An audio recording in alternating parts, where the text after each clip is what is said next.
이건 뭐 질의라기보다도 제 의견을 일단 피력하니까 듣고 하여간 장관님, 이차관님 참고해 주십시오. 단말기 자급제 관련해 가지고 저는 과기정통부에 오늘 발표하신 말씀하신 내용 신중한 내용이 저는 지극히 타당하다고 봅니다.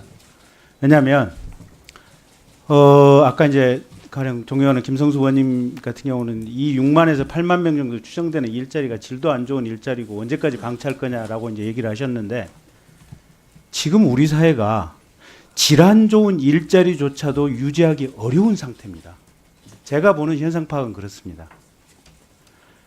그 고속도로 하이패스 단말기 그냥 10,000원이면 주거든요. 그냥 정부에서 차라리 도로공사에서 사서 전 차량에 그냥 의무적으로 부착시키면 훨씬 간단할 겁니다. 그래도 일부러 거기 반절은 지금 수동 캐시어들을 두고 있는 거 아니겠습니까? 일자리가 안 생기기 때문에 그렇습니다. 그 어느 곳에서도 일자리가 안 생깁니다. 그리고 그 6만에서 8만이 실직을 했을 때 그럼 정부에서 재교육을 시켜서 좋은 곳으로 좋은 직장으로 보낼 수 있느냐? 저는 그 룸이 없다고 봅니다. 가면 갈수록 고도화, 효율화, 전산화, 이 빅데이터화 이 현상 속에서 인간이 할 수 있는 여지는 줄어들고 있습니다. 정부가 아니고 기업은 호시탐탐 이 잘 돌아가는 싼값에 잘 돌아가는 로봇과 기계와 프로그램에 의존해서 효율화와 최적화를 하려고 합니다. 그나마 우리처럼 정치권이 저희처럼 국민의 가난하든 돈이 없든 한 표 한 표에 뽑히는 사람들이 그 브레이크를 밟아주고 있는 겁니다. 그래서 저는 이 단말기 자급제 가장 큰 문제가 완전 자급제를 시행했을 때 법으로 강제 자급제를 실행했을 때 이 날아가는 인력에 대한 재고용 대책 현실적으로 아예 없다라고 보고 있습니다. 그래서 어떻게든지 이 제도를 그대로 유지하는 것이 단말기 판매만 가지고 본다면 불합리할 수는 있겠지만 국가의 총체적인 문제를 생각한다면 이게 맞다라고 보고 있습니다. 그와 같은 저의 의견을 참고해서 정책 방향을 수립해 주시기 바랍니다. 아니 이번 국감 내내 그랬지 않습니까? 우리 자한당 의원님들이 과기부에서 2달짜리 6개월짜리 단기 알파 불필요한 일자리 통계 만들려고 지금 하고 있는 거 아니냐고 계속 얘기하셨지 않습니까? 정부에서도 그게 왜 그 단기 알바를 각 부처에 안 가리고 이런 식으로 합니까? 정부에서 세수 좋다고 돈 뿌리고 싶어서 뿌리겠습니까? 아니지 않습니까? 그만큼 어디든지 일자리가 나올 섹터가 없기 때문에 이런 식으로라도 지금 하고 있는 거 아닙니까? 이 6만 개에서 8만 개 일자리가 별 볼 일 없고 굉장히 질이 안 좋은 일자리지만 이 질 안 좋은 일자리조차도 지키기 어렵다라고 보는 것이 제 상황 인식입니다. 참고해 주십시오. 그다음에 두 번째 단말기 자급제와 관련해 가지고 지금 70%는 삼성 갤럭시입니다. 15%가 애플 아이폰입니다. 나머지 15%가 LG 내지는 이제 기타 폰들입니다. 아까 변재일 의원님 말씀하신 대로 중국의 화웨이 값싼 폰들 좀 많이 잘 들어올 수 있게 좀 제도적으로 뭐 전파 인증이라든지 여러 가지 좀 길 좀 터주십시오. 전 국민이 매달 삼성에 5만 원짜리 그 할부금 노예입니다. 제가 볼 때는 통신비는 더 이상 효율화될 수 있는 여지는 없습니다. 이제 단말기 값을 어떻게 효율화시키냐가 결국은 통신비 인하라고 하는 그 단어 속에 포함된 핵심입니다. 근데 실은 삼성에서 지금 갤럭시 S9, 노트 9이 나왔는데 보통의 국민들 입장에서 보면 갤럭시 S5, 갤럭시 S6 써도 충분합니다. 유튜브 팡팡 돌아갑니다. 전화하는데 아무런 문제 없습니다. 속도 늦지 않습니다. 근데 최신 폰을 쓰다 보니까 이게 100 몇십만 원이 된 겁니다. 그래서 어떻게 보면 시간이 1년 반만 되면 가격이 대폭 떨어지지 않습니까? 싼 값의 단말기, 싼 값의 새 단말기, 최신형이 아니라 그냥 싼 값의 구 단말기, 구 새로운 단말기, 그 다음에 화웨이 같은 외산 단말기를 어떻게 국민들이 보편적으로 쓰도록 유도하느냐가 이 통신비나의 핵심인데 정부에서 그걸 유도할 수는 없을 겁니다. 근데 다만 행정 지도로서 통신사들에게 좀 얘기를 해서 국민들에게 여러분 너무 좋은 단말기 쓰실 필요 없습니다. 옛날 2년 전에 나온 단말기도 여러분 유튜브 보시는데 여러분 카카오톡 하는데 아무 지장 없이 잘 돌아갑니다라고 국민들의 의식을 바꿔주는 것이 제가 볼 때는 이 통신비 인하 문제의 핵심이라고 봅니다. 참고해 주십시오. 그다음에 그 1차 관님하고 장관님, 그다음에 연구재단 이사님, 그 왓셋 오믹스 지금 자체 감사 부적당하다라고 제가 지적 말씀드렸고, 그래서 한시적으로 이 부분을 감사할 수 있는 감사단을 만드는 게 어떻겠냐라고 얘기했는데 그 어떻게 결론 내렸습니까, 1차 관님?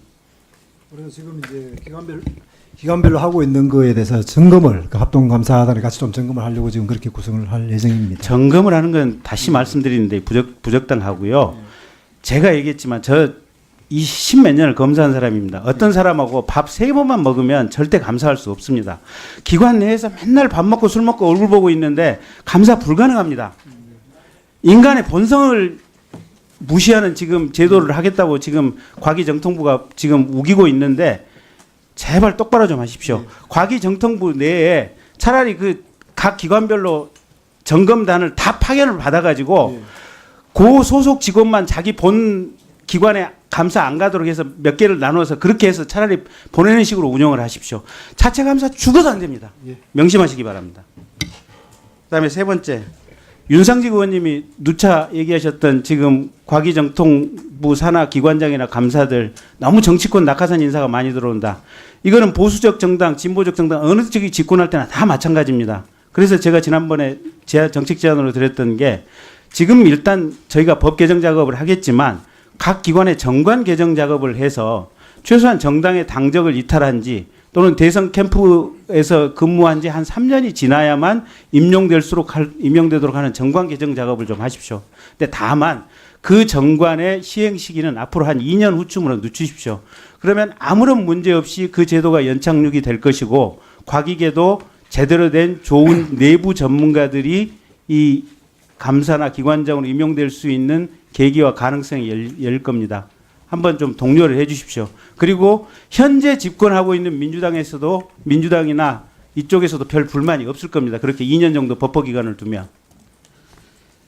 그다음에 그 1차관님 고가 연구 장비 지금 점검 한 100억 이상 뭐 이 PBS 기반으로 운영이 되는지 또 이렇게 전문 전담 체크해 달라고 하셨는데 어떻게 체크 작업 하고 있습니까? 예, 저 그 대형 장비를 유지하고 보수하는 거가 지금까지는 예산에 크게 반영되지 않았기 때문에요. 네. 그래서 앞으로 그 예산에 반영을 해서요. 그러십시오. 유지할 수 그 있고 꼭 PBS 하겠습니다. 기반으로 대형 장비를 운영하지 마시고 예. 어쨌든 그 장비 자체에는 전담 인력, 전담 예산을 네. 직접 편성을 하십시오. 예. 그리고 그 내용 좀 보고해 주시고 다만 기준은 제가 지난번에 100억이라고 얘기하셨는데 그건 과기급 내부에서 알아서 자율적으로 정하십시오. 그것까지 뭐 제가 어떻게 할 수도 없는 노릇이고 알아서 하시고요. 그다음에 그 장관님 그 올해 이제 기사를 보면 이제 문재인 대통령 탈원전 기조 때문에 카이스트도 그렇고 전국 대학의 원자력학과 학생들이 모집이 안 된다 그래요. 큰일입니다 이거. 그다음에 원자력 부품되는 중소기업들 지금 다 없어졌다는 거거든요. 이미 원자력 생태계가. 근데 아시다시피 원자력 발전소 하나 가동하면 하나 하면은 60년까지. 근데 이 앞으로도 보면 지금 현재 전국 탈원전이 어느 시점에서 어느 정권에 이게 끝날지 모르겠고 두 번째는 가령 뭐 고리나 월성 같은 경우 새로 짓는 것들은 지금부터 60년 아니겠습니까? 60년 동안에 지금 원자력 공학과 학생들이 배출돼야 되고 원자력 중소기업 생태계가 유지가 돼야 됩니다. 정부에서 이 대책을 한다고는 하지만 실효성은 없는 모양입니다. 어쨌든 그래서 이게 거대 공공과 관련된 과학기술의 총괄 책임자인 장관께서 그 부분에 대해서 책임지고 뭔가 정책 방향을 내놓으셔야 됩니다. 답변을 요구하지 않겠습니다. 그래서 그 준비를 하시라는 얘기 하나 드리겠고요. 그다음에 마지막으로 장관 우리 제가 특정 기관을 지칭해서 얘기하는 건 좀 그러는데 화물연 분기 좀 잡으십시오. 그러니까 대체로 이번 국감 기간 동안에 보니까 화물연이 그렇게 제대로 된 기관을 가지고 일하는 것 같지 않습니다. 그래서 그 내용 자체는 지난번에 제가 첫 번째, 두 번째 국감 과정에서 제가 말씀을 드렸으니까 장관께서 어쨌든 좀 기관들의 문제가 기강의 문제가 있는 기관들을 분기 좀 잡으시기 바랍니다. 항우연 이야기하셨습니까? 예, 알겠습니다. 발사체. 예. 가짜 학계 감사하는 부분이랑 저 코드 인사 막는 거 관련해서 답변하실 거 장관님 뭐 하실 거 없으세요? 감사 문제는 여러 의원님들께서 계속 지적하시기 때문에 답변을 좀 드리겠습니다. 네. 그 방안까지 제시했습니다. 김경진 의원님. 자체 감사하지 말고.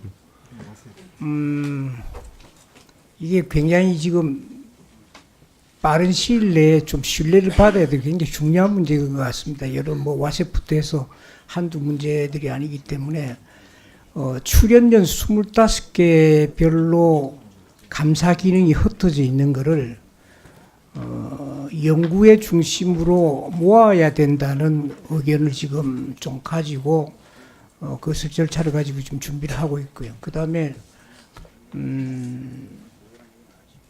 좀 정부 기관들은 이제 공무원 출신, 수사 경험도 있고 이런 분들을 지금 뽑고 있는데 산하 기관들은 대체로 그 안에 있는 직원들 뭐 이 수사나 감사 경력이 없는 사람들도 지금 대체로 있기 때문에 그 부분들도 좀 바꿔줘야 되지 않냐 보고 있고 전반적으로 늘 죄인 취급하고 상시 감사 가는 것도 지금 단기적으로 필요하겠지만은 좀 그런 인식이 없도록 하는 것도 좀 유념해야 될 것 같고요. 사정감사가 참 좋은데 그러기에는 시간이 좀 걸릴 거고 전반적으로 하여튼 굉장히 중요하게 고민을 하고 그 과정에 도움 받아야 될 일이 있으면 좀 예. 논의를 하도록 하겠습니다. 예, 계산해 주십시오. 확실하게. 예. 정영기 의원님.